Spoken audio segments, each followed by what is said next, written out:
Hola, ¿qué tal? Sean bienvenidas todas las personas de cada rincón de este planeta a este podcast de filosofía aplicada a la vida cotidiana. Mi nombre es Aralia Valdés y es un verdadero placer estar con ustedes el día de hoy. Y bueno, antes de arrancar con nuestro tema, pues quisiera agradecer a todas las personas que se inscribieron al brindis filosófico que hicimos de fin de año. Estuvo increíble. Muchísimas gracias a todas y a todos por haber participado. Tuvimos la oportunidad de intercambiar ideas, pensamientos, dudas, críticas, cuestionamientos. Fue un ejercicio delicioso del pensamiento. Muchísimas gracias nuevamente a todos por seguir apoyando el pensamiento y la filosofía aplicada. Y bueno, para todos los que no se pudieron inscribir o no coincidieron con el horario y se quedaron con las ganas de asistir, etcétera, bueno, no se preocupen.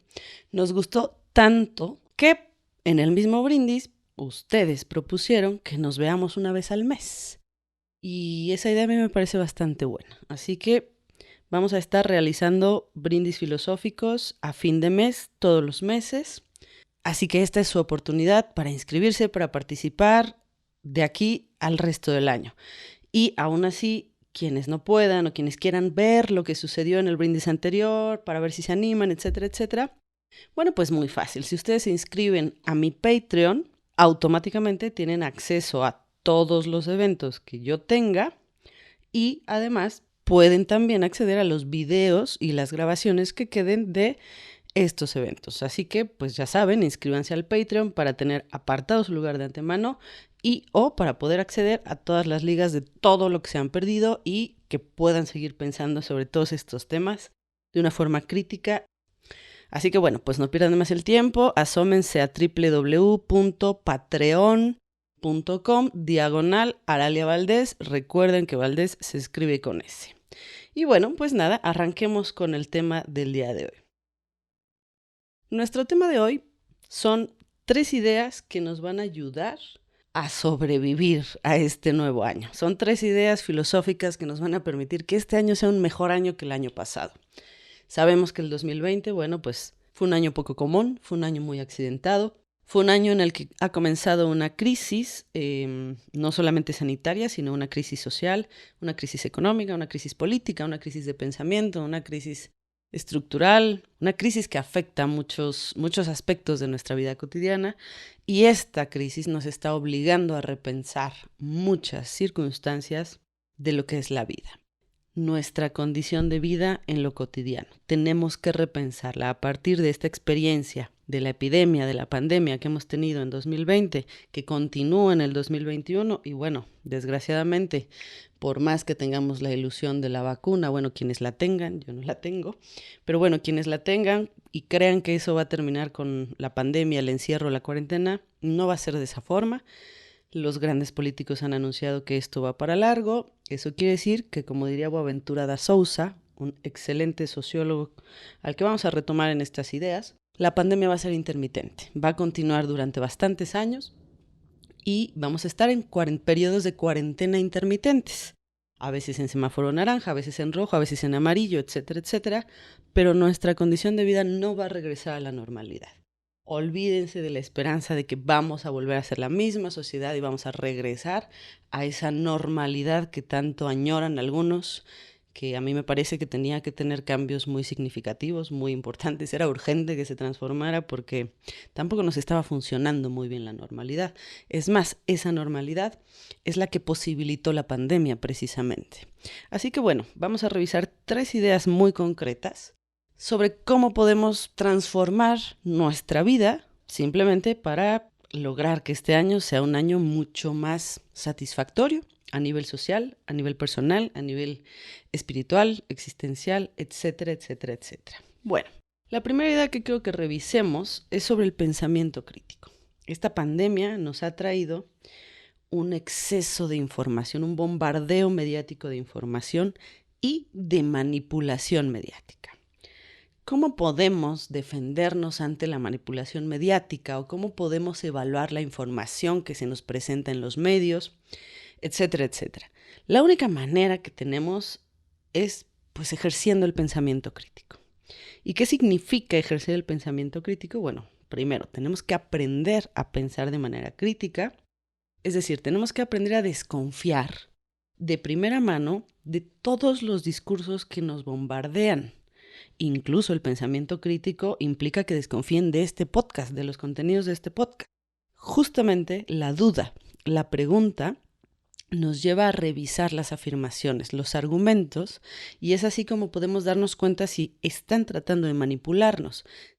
Si ustedes observan los discursos mediáticos que se han popularizado durante esta pandemia, son discursos que responden al miedo y a la generación de nuestras emociones.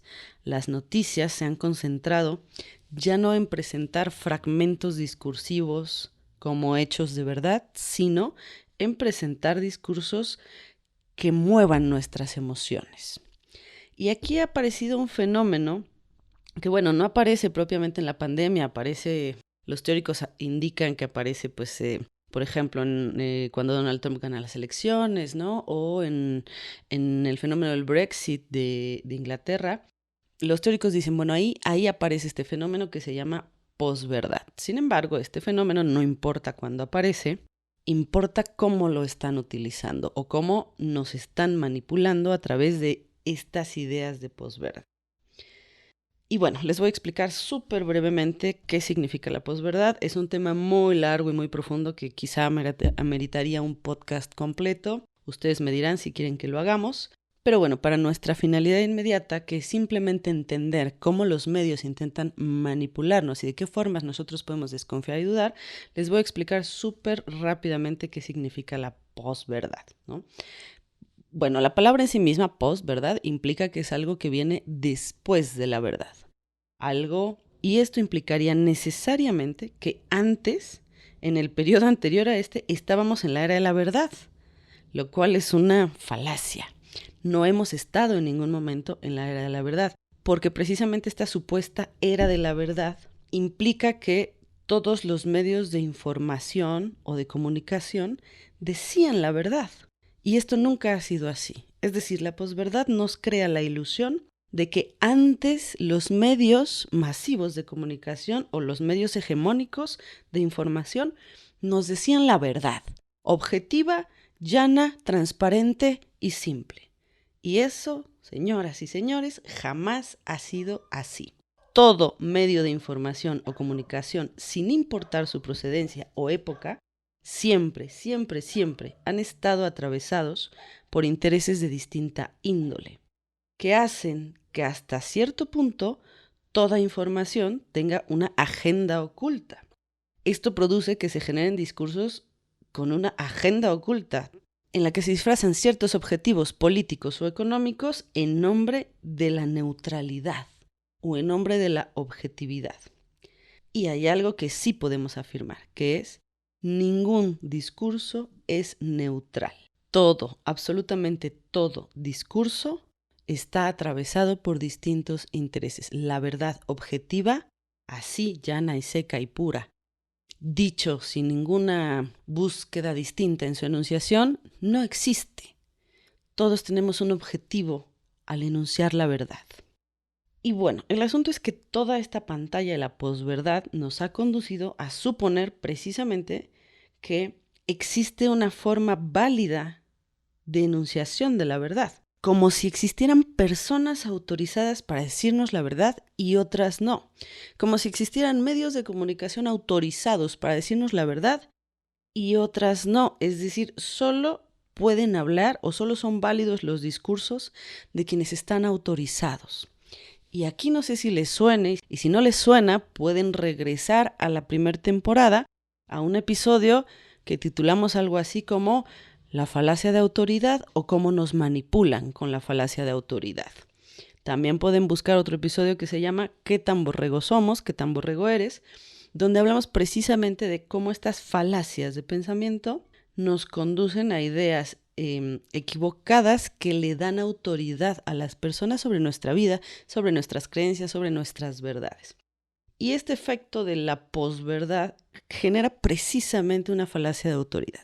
Y ahora podemos escuchar, solo basta con prender la televisión un minuto, y en cualquier canal vamos a encontrar a algún experto validado por el medio o por las grandes autoridades, como la OMS y este tipo de autoridades, diciendo que su discurso es válido porque lo dicen los expertos. Y no nos enteramos ni qué tipo de expertos, ni qué contenido nos está diciendo, o si es relevante o no para nuestras vidas, o qué efecto va a tener sobre nuestras vidas. Simplemente lo validamos porque lo dijo un experto. Y esta validación del experto nos hace la falsa ilusión de que existen precisamente las verdades validadas, las verdades autorizadas, las verdades correctas y por el otro lado las verdades incorrectas. Esto realmente produce una regresión en nuestro pensamiento, ¿no? O sea, digamos, porque a la hora de querer categorizar una noticia como verdadera,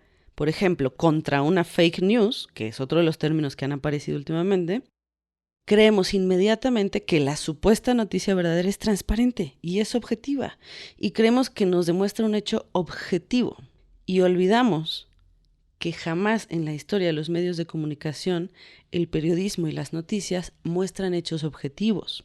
El periodismo y las noticias muestran hechos discursivos. Son verdades fragmentadas generadas dentro de un discurso, dentro de un contexto. Todas están atravesadas por intereses de distinto tipo, ya sean políticos, económicos, personales, existenciales, no importa. Pero todo discurso que pretenda ser un discurso de verdad, que nos esté enseñando la verdad, tiene un objetivo posterior, un objetivo más allá de la mera enunciación de esa verdad. Así que no hay que irnos con la finta. En este sentido, es que, por ejemplo, el término de las fake news nos viene a ser muy contraproducente, porque entonces aparecen, por ejemplo, nuevas instituciones o canales de Internet que se dedican a perseguir las fake news, ¿no? Que se dedican a comprobar si un hecho es verdadero o falso. Y eso nos genera precisamente la ilusión de que entonces los medios hegemónicos de comunicación, la televisión, el radio, los grandes canales noticieros, ¿no? Toda la producción que pueda hacer la BBC, toda la producción que pueda hacer The New York Times, etcétera, etcétera, etcétera, nos crea la fantasía de que esos medios sí nos dicen la verdad, porque tenemos la contracara de la moneda que son los fake news. Y perdón, pero ni los medios hegemónicos ni los fake news se basan en la enunciación de las verdades. Y precisamente por eso nos volvemos tan manipulables, porque nosotros estamos buscando, en teoría, esa certeza, esa afirmación de las verdades.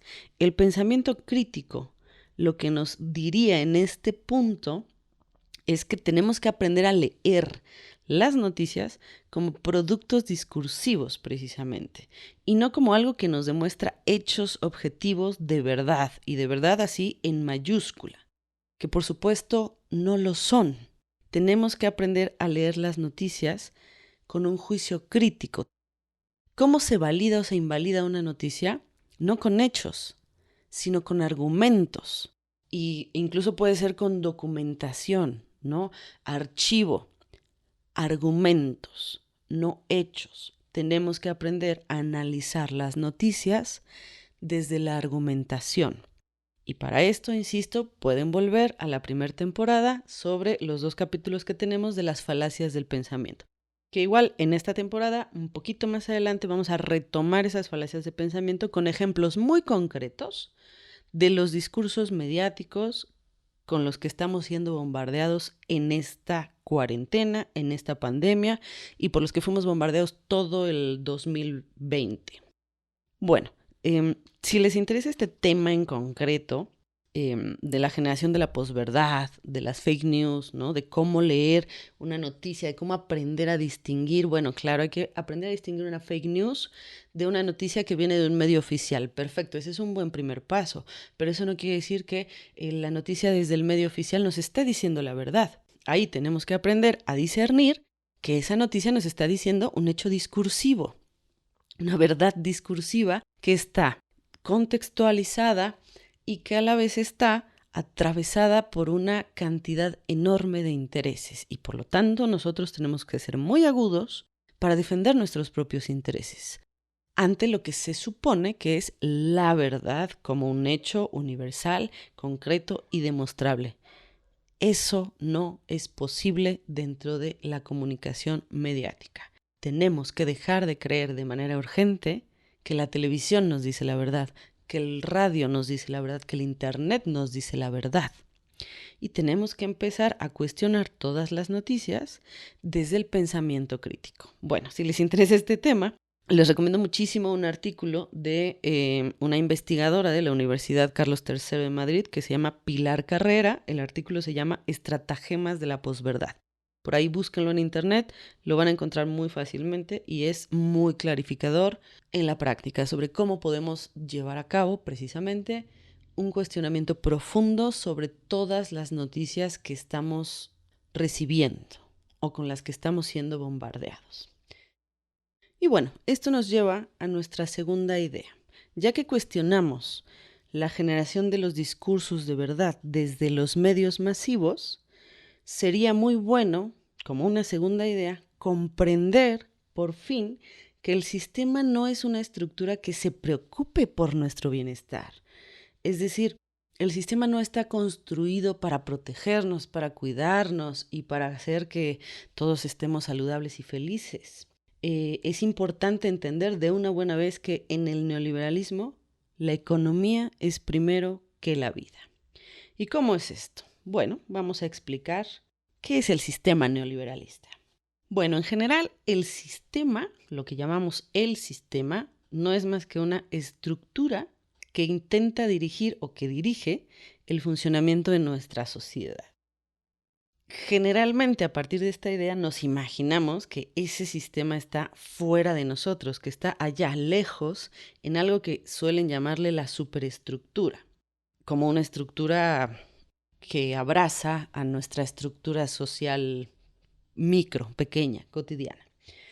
Pero esto no es así, digamos. El sistema no está allá lejos de nosotros en las instituciones financieras, por ejemplo, o en los sistemas políticos, o en los sistemas escolares, ¿no? En estas grandes estructuras de gobierno en las que se decide, por ejemplo, el programa de estudios a nivel nacional. O sea, pensamos que eso es el sistema. Bueno, sí, eso es el sistema, pero pensamos que eso está lejos de nosotros.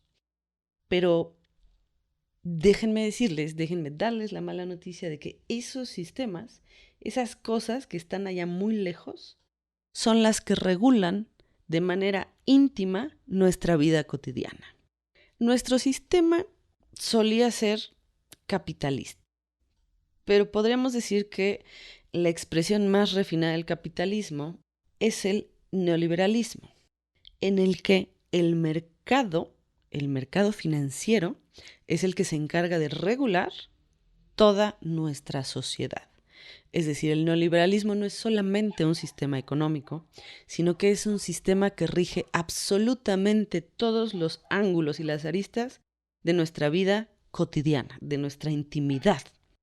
En este sistema neoliberalista podemos encontrar lo que Michel Foucault llamó el biopoder, que es la forma en la que el neoliberalismo intenta tomar la gestión absoluta de nuestra vida. Este control y esta gestión de nuestras vidas no opera solamente a nivel ideológico o a nivel de la conciencia de los sujetos, ¿no? O sea, no es que solamente me hagan un coco wash y entonces yo les compro sus ideas y ya está, sino que opera a un nivel muchísimo más profundo. Se ejerce directamente sobre el cuerpo. Trata de dominar el cuerpo de los individuos. Los distintos poderes que sostienen nuestro sistema neoliberal van generando normas y normalidades que interiorizamos a través de la educación, de los medios de comunicación y específicamente del proceso de socialización de los individuos. Que el proceso de socialización de los individuos es donde aprendemos qué es lo que es normal y qué es lo que es anormal. Qué es lo que está bien, qué conductas, qué comportamientos son adecuados y con cuáles conductas y cuáles comportamientos la gente nos va a ver feo, nos va a señalar como el antisocial, nos va a señalar como el rechazado, como el apestado, como el diferente. Es decir, esta interiorización de las normas y de la normalidad se logra a través de lo cotidiano, del contacto cotidiano. Foucault diría, por ejemplo, que la institución familiar, el hogar como tal, y las escuelas son instrumentos, son herramientas de el sistema, en este caso el sistema neoliberal, desde el cual reproducen su ideología, reproducen el biopoder en nosotros. Esto, como tal, es el biopoder, la forma en la que interiorizamos o nos apropiamos y llevamos hasta nuestro propio cuerpo las estructuras de verdad y control del neoliberalismo. De esta forma es como el sistema no solamente controla nuestras relaciones sociales, sino que también controla y moldea nuestros cuerpos.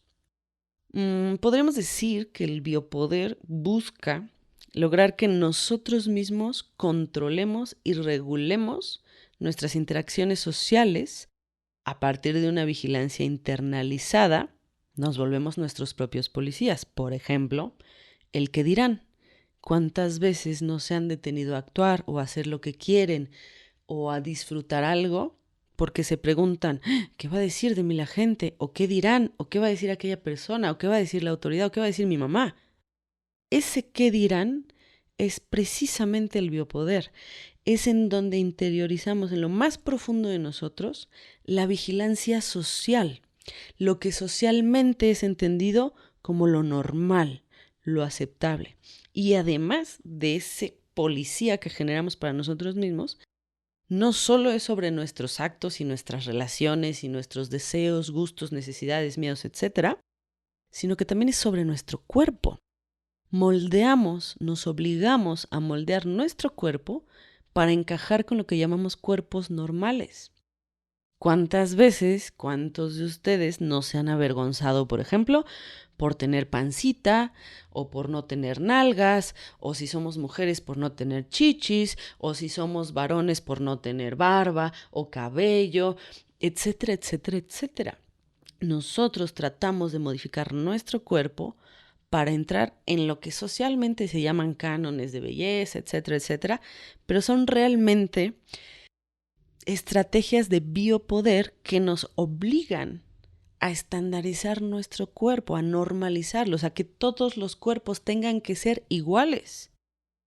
Y bueno, pues eso digamos, pues es contra natura, ¿no? La naturaleza es la diversidad, los cuerpos diversos, los cuerpos distintos. Ah, no, pero socialmente, en todas las sociedades neoliberalistas, esos cuerpos son desechados, esos cuerpos son anormales, esos cuerpos son vetados.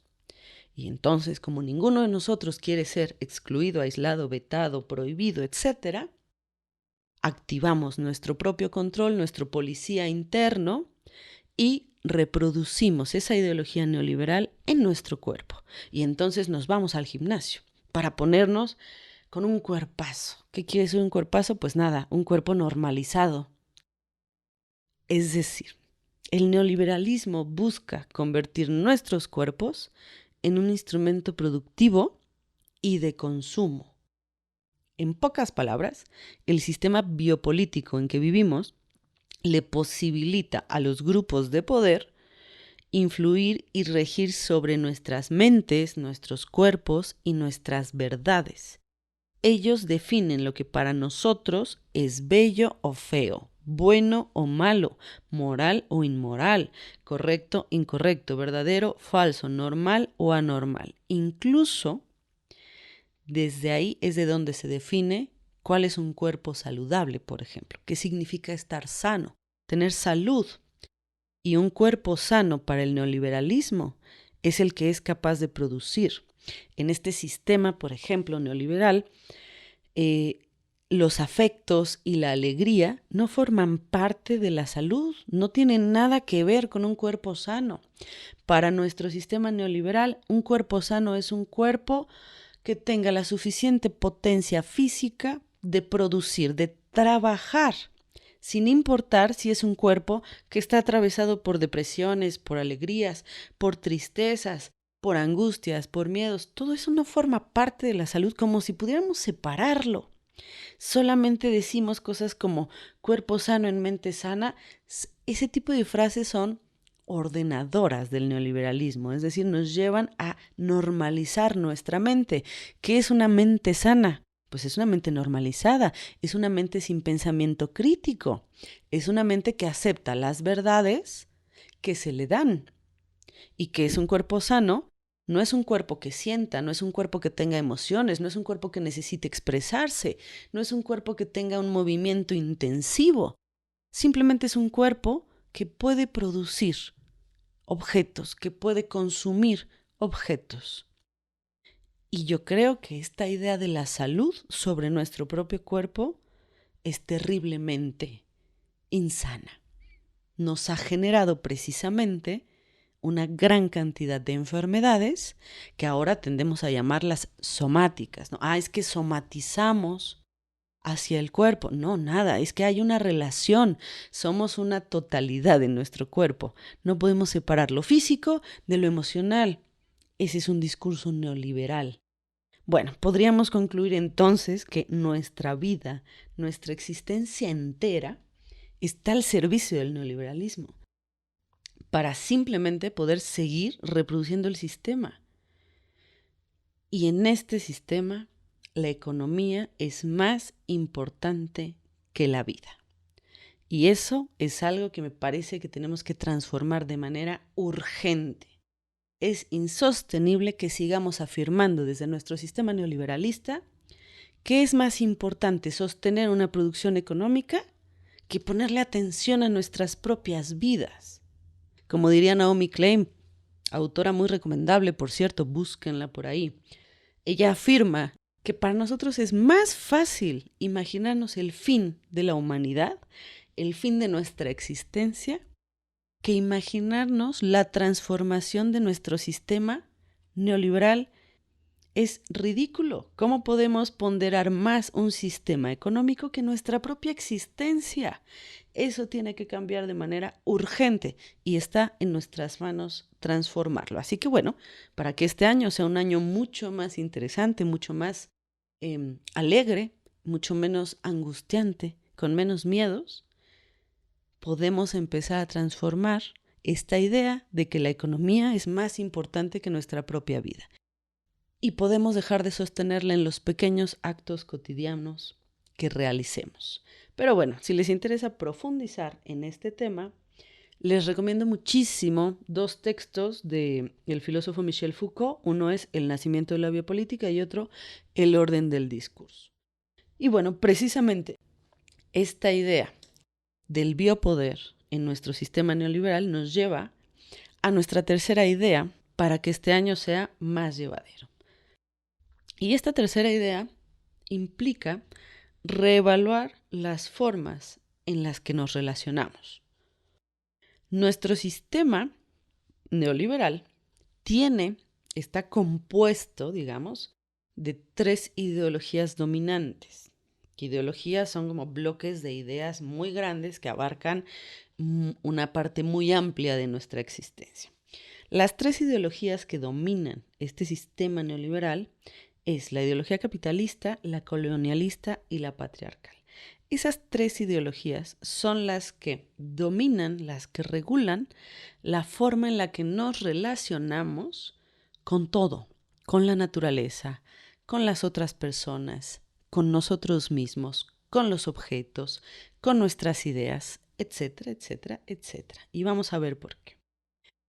Hay que reevaluar nuestra forma capitalista de relacionarnos con el medio ambiente, con la naturaleza, con los recursos y con la gente.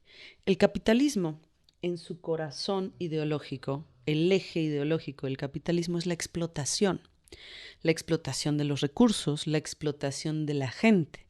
Es decir, un pensamiento capitalista nos dice que es necesario explotar los recursos naturales para poder producir alimentos, casa, todo lo que queramos. Y nos dice que es necesario también explotar a la gente, porque a través de la explotación es que se puede generar la ganancia del capital. ¿Cuándo han visto ustedes que algún multimillonario dueño de Pfizer, por ejemplo, tenga un trabajo explotado? vaya y trabaje a su oficina y le rinda cuentas a otra persona y trabaje 16 horas al día, no tenga prestaciones, no tenga seguro médico. Es decir, el capitalismo no se autoexplota a sí mismo. El capitalismo explota a la gente de a pie, como diríamos, a nosotros, los simples mortales. Necesitamos abusar de alguien para lograr una ganancia, para poder generar esa ganancia. Ese es el corazón del capitalismo. Y esa idea nos lleva a establecer relaciones de explotación, a establecer relaciones de materialización de las personas y a establecer relaciones de explotación hacia la naturaleza, desmedida. Nuestra forma de relacionarnos con la naturaleza no es de un cuidado mutuo, sino es de una explotación. Yo extraigo todo el petróleo que me encuentro en el pocito ese y lo agoto. Y cuando lo agoto, pues ya no hay más petróleo, ya no sirve, ya está, voy y busco otro. Eso es la explotación. Eso es el extractivismo, es extraer los recursos, vaciar la tierra, vaciar el país, dejar sin recursos a los países, a los lugares, a las regiones geográficas y seguir buscando nuevos y nuevos y nuevos recursos, que acabarse. En ningún momento en el capitalismo puede caber la lógica de la restitución, por ejemplo, o la lógica del cuidado. Voy a cuidar los recursos naturales, voy a procurar que se reproduzcan porque los necesito para vivir. No, eso no me importa. Simplemente los voy a explotar porque me permite producir una ganancia mucho mayor. El corazón del capitalismo es ganar dinero a partir de la explotación del medio ambiente y de las personas. Y esto nos lleva a tener, en términos de microrelaciones, en nuestras relaciones cotidianas, a reproducir esa explotación. Nosotros explotamos a las personas con las que estamos en contacto constantemente. Piensen en sus relaciones familiares. Casi todos explotamos a nuestras madres, a nuestros padres, en algún momento de nuestra vida. Nosotros reproducimos la explotación cuando llamamos a una de estas aplicaciones para que nos traigan comida, las chicas y los chicos en bicicleta, encantadores, haciendo ejercicio, cuidando el medio ambiente, todo suena muy lindo. Pero reproducimos la explotación porque esas empresas no le dan prestaciones a sus empleados. Si esos empleados se accidentan o atropellan a alguien y matan a alguien o lo que sea que pase, la empresa se desvincula, la responsabilidad es del individuo. Y por eso ha sido tan exitoso el capitalismo. Porque él no es el responsable de la explotación, somos los individuos de a pie. Y eso, señoras y señores, es una falacia. El sistema capitalista es el responsable de la explotación, pero nosotros la reproducimos todos los días de forma cotidiana. Y sí, está en nuestras manos dejar de reproducir esa explotación, dejar de relacionarnos de manera material a través de un interés con las personas. Una relación capitalista es una relación que yo establezco con un amigo por conveniencia, porque mi amigo es primo del director de la empresa en la que yo quiero trabajar. Y entonces antes no era tan mi amigo, pero ahora que me enteré que ya es primo de aquel fulano, ahora sí es muy mi amigo. Y me acerco a esa relación, estoy teniendo una relación de intercambio comercial. No estoy estableciendo una relación ni ningún vínculo empático ni ningún vínculo sensible de otra forma. Bueno, ese es el capitalismo. Ahora, nuestra ideología colonialista es terrible, porque nuestra ideología colonialista significa la destrucción del otro. El colonialismo es el que va y conquista. Y podrán pensar algunas personas que el colonialismo es del siglo pasado o antepasado. Nosotros ya, siglo XXI, no somos colonialistas. Error. Somos una sociedad hipercolonialista. Colonizamos las diferencias, colonizamos al otro, señalamos a los otros como el enemigo, conquistamos países todavía, imponemos religiones, imponemos culturas, y si no me creen, solamente échenle un ojo a la historia de Estados Unidos. Desde que se fundó, solamente desde su fundación creo que solo ha estado 5 años sin guerra. El resto de su existencia ha estado en guerra con varios países. Échenle un ojo a Medio Oriente. ¿Qué está pasando allá? ¿Qué ha pasado desde hace muchísimos años? Seguimos conquistando, seguimos siendo colonialistas, pero colonizamos el pensamiento, colonizamos las formas de vida, colonizamos las ideologías, colonizamos los sistemas de creencias, destruimos al otro para imponer una normalidad. Por ejemplo, el discurso de Estados Unidos de que entra en guerra por la democracia está imponiendo la normalidad de que la democracia es el mejor y único sistema político del mundo. Por Dios, eso no es cierto. No es cierto. Pero es un muy buen pretexto. Y entonces nosotros apoyamos el colonialismo. Y aquí, por ejemplo, es que encontramos ideas como, si tenemos ideologías colonialistas, necesitamos de ideas que socialmente son muy reprochables, como el racismo, por ejemplo. El colonialismo necesita del racismo para existir, porque el racismo es el otro, es la amenaza, es el que atenta contra mi bienestar, mi posible bienestar de alguna manera. Necesitamos este tipo de conceptos nefastos que se reproducen dentro del colonialismo capitalista para sostener la idea de que hay una forma mejor y más correcta de ser y de ver el mundo, es decir, la normalidad, la verdad. Conquistamos países, culturas y personas en nombre de la normalidad. Y bueno, no hablemos del amor, por ejemplo, en el tema del colonialismo. Igual, dedicaremos un podcast especial a estas ideas precisamente capitalistas, colonialistas y patriarcales sobre el amor, que son nuestras relaciones en teoría más íntimas y más personales. No es cierto, están atravesadas por estas tres grandes ideologías. Pero bueno, lo dejaremos para otro episodio. Transformar esta relación colonialista es dejar de conquistar al otro, en términos muy mundanos, muy cotidianos. Yo ya no voy a pretender conquistar a la muchacha o al muchacho para relacionarme con él o con ella. Yo ya no voy a conquistar a los pueblos indios, yo ya no voy a conquistar a través de una ideología, es decir, yo a nivel personal, en mi vida cotidiana, desde lo más mundano que puedo tener, debo de dejar de colonizar al mundo con mis ideologías, con mis acciones y con mis ideas. Si realmente soy antirracista, si realmente me molesta el racismo, entonces tengo que dejar de lado la idea de que yo puedo ofrecer algo mejor que lo que los otros tienen, algo mejor en términos de normalidad, de que mi sistema y mis formas de pensamiento y mis verdades son más correctas o son mejores que las de los otros.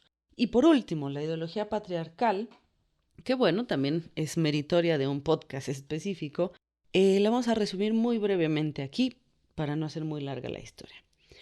La ideología patriarcal simplemente y complejamente nos explica cuál es nuestro papel en la sociedad, es decir, nos explica nuestro lugar de poder, nuestra estructura de poder, nos dice quién vale más y quién vale menos en una sociedad. Un ejemplo muy sencillo con el género que es muy evidente. En la familia, que es el primer contacto de socialización que tenemos, es decir, de normalización al final del día, aprendemos de manera normal que los varones y las mujeres, los niños y las niñas son diferentes, porque tienen distintos géneros. Y a partir de esa diferencia de género, yo entiendo como normal que el niño pueda ejercer su poder de manera asimétrica sobre las niñas, porque es normal. Y yo entiendo que si hay un niño junto a 5 niñas, el niño tiene que ser el centro de atención de las niñas, porque es el varón, de ahí. Es decir, el sistema patriarcal, la ideología, patriarcal, nos indica cuál es nuestra estratificación social. Por ejemplo, yo no valgo lo mismo si soy una mujer blanca, occidental, de ojo claro, que si soy una mujer indígena, de la selva de la Amazonia, de piel morena, que no hablan ni español, ni inglés, ni chino, ni ningún idioma de Occidente. Esas dos mujeres no valen lo mismo. Evidentemente, en el sistema patriarcal, en la ideología patriarcal, la mujer indígena de la Amazonia vale mucho menos que la mujer occidental de ojo claro. Y ante esa categorización, si aparece un varón, el varón va a valer más que esta mujer occidental porque es un varón, así de simple, ¿sí? El sistema, la ideología patriarcal nos va indicando, es como, el otro día me decía un amigo una metáfora buena que me pareció interesante. Es como si nos pusieran una cuadrícula y entonces nos fueran poniendo, para estar en lo más alto de la sociedad necesitas cumplir estas características, ¿no? Hablar inglés, ser de tal color, tener los ojos de esta forma, cumplir con un cuerpo determinado de este tipo, tener intereses de esta manera y tener tal ideología. Muy bien, check, check, check, check, check, llenos, eres de lo más valioso en la sociedad. Y ahí nos vamos hasta, los rangos medios son muy grandes, nos vamos hasta lo más bajo. Pero si tú eres un varón, por ejemplo, que eres homosexual, que eres indígena, que no hablas ninguna lengua occidental, sino algún dialecto, que no son dialectos, por amor de Dios, eso precisamente es minimizar una lengua por un sistema patriarcal. ¿Por qué decimos que una lengua es más importante que otra? Por un sistema patriarcal. Bueno, si yo ahí, siendo ese varón, cubro ciertos cuadritos y ciertos requisitos que son anormales, que van fuera de la norma, pues yo valgo mucho menos que el varón del primer ejemplo. Esa es la ideología patriarcal. Y bueno, se nos acabó el tiempo, se nos fue como agua, porque estos temas son muy complejos de explicar, hay muchísimo que decir y sobre todo hay muchísimo que pensar para llevarlo a nuestra propia vida cotidiana. ¿Cómo puedo desestructurar el patriarcado desde mi propia vida cotidiana? Dejando de ser racista, por ejemplo, dejando de esperar que la gente se comporte de manera normal, dejando de ser un policía social, un policía interno y dejando que la gente disfrute y viva las cosas y dejándome a mí misma disfrutar, vivir, realizar mi existencia sin sentir vergüenza, sin sentir miedo de ser rechazada, aislada, y sin rechazar, sin aislar, sin señalar y sin juzgar desde el capitalismo, desde el colonialismo, desde el patriarcado, a los otros.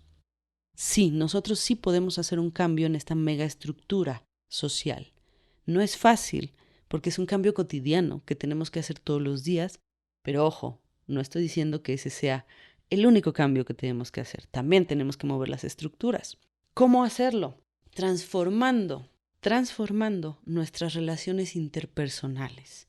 Estos tres elementos ideológicos que engloban el sistema neoliberal, ¿no? La ideología capitalista, la colonialista y la patriarcal, nos llevan a vivir relaciones de mucha violencia en nuestra vida cotidiana, porque precisamente violentamos al otro para entrar en la normalidad y nos violentamos a nosotros mismos para entrar en la normalidad, para corresponder con lo que pareciera que es lo mejor para todos.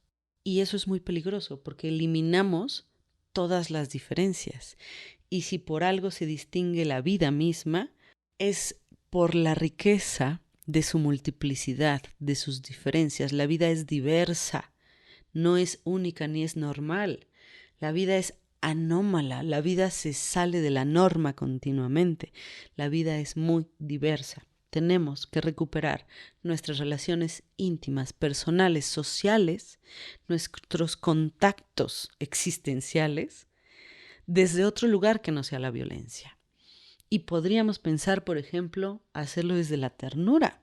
Sí, oyeron bien, desde la ternura contra la violencia del sistema. La ternura como el reconocimiento de la dependencia del otro. En el sistema neoliberal nos meten la idea del individualismo. Yo soy autosuficiente, soy autónomo, tengo una gran autoestima. ¿En serio? ¿En serio podemos vivir como individuos aislados, autosuficientes?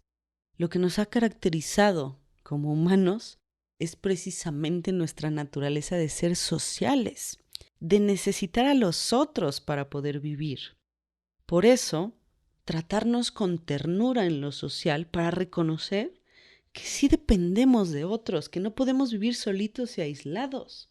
La ternura contra la idea del desapego psicologicista. Todo el mundo nos dice, es que no hay que tener apegos. ¿Por qué no hay que tener apegos? Si los apegos también son positivos. Claro, hay apegos que nos pueden hacer mucho daño. Sí, todo eso lo entendemos. Pero no podemos desvincularnos del todo de la vida. Necesitamos apegarnos emocional y afectivamente a las personas, a la naturaleza, a la vida misma. Tener un apego con nuestra naturaleza significa tratar con ternura a nuestro medio ambiente, entender que tenemos que seguir reproduciendo su vida y no extrayéndola, no agotándola. La ternura contra esta imagen del individuo súper independiente, fuerte, conquistador, el egoísta, ¿no? O sea, todo el estereotipo del hombre blanco, barbado, occidental, conquistador, el súper macho, ¿no? Toda la ternura en contra de esa forma de vida, en contra de esa forma de relacionarnos. Podemos empezar a relacionarnos desde el reconocimiento de que necesitamos a la otredad, necesitamos al otro. Y ahí tratarnos con ternura significaría simplemente reevaluar nuestras relaciones y permitir que los otros, que el medio ambiente, que el mundo, que los animales sean por un momento mucho más importantes que yo misma, que uno mismo. El resto del mundo, el resto de las personas deben de tener en muchos momentos mucho mayor prioridad que mis necesidades individuales. Y bueno, esa es una invitación para empezar a desestructurar un sistema neoliberal.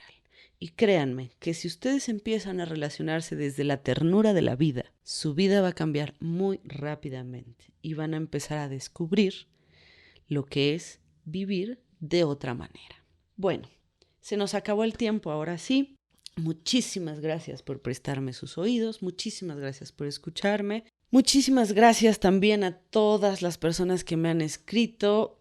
Si me tardo en responderles, no se ofendan, no se enojen, por favor. Me llegan muchísimos comentarios. Yo estoy siempre atenta, pero bueno, no siempre tengo el tiempo de responderlos de inmediato, pero sí llega la respuesta, llegará. Por favor, escríbanme, mándenme sus comentarios, sus dudas, sus inquietudes, los temas que quieren que toquemos en los podcasts, sobre qué les gustaría profundizar. Y también, bueno, si se animan y se les antoja experimentar qué es lo de la consulta filosófica, pues aquí estoy. Escríbanme por favor al correo hola@araliavaldez.com.mx. Me pueden buscar en mi sitio web www.araliavaldez.com. Recuerden que Aralia Valdez se escribe con S y también pueden apoyar este proyecto para que yo tenga la posibilidad de seguir generando el podcast. Asómense en la página del Patreon, www.patreon.com/Aralia Valdez con S. O también pueden escribirme y les mando una liga para que hagan un generoso donativo por PayPal. En fin, las posibilidades son muchas. Simplemente mándenme un contacto, denme un like, un me gusta en las redes sociales, compartan este podcast a todos sus conocidos. Y bueno, pues nada, les deseo un excelente inicio de año y espero que este año, entre todos juntos, podamos transformar, al menos en un principio, en un pelito, en un pedacito, este sistema que está acabando con nuestra vida entera. Y bueno, pues esto ha sido todo por hoy. Mi nombre es Aralia Valdez y ha sido un placer estar con ustedes. Hasta el próximo episodio. Gracias.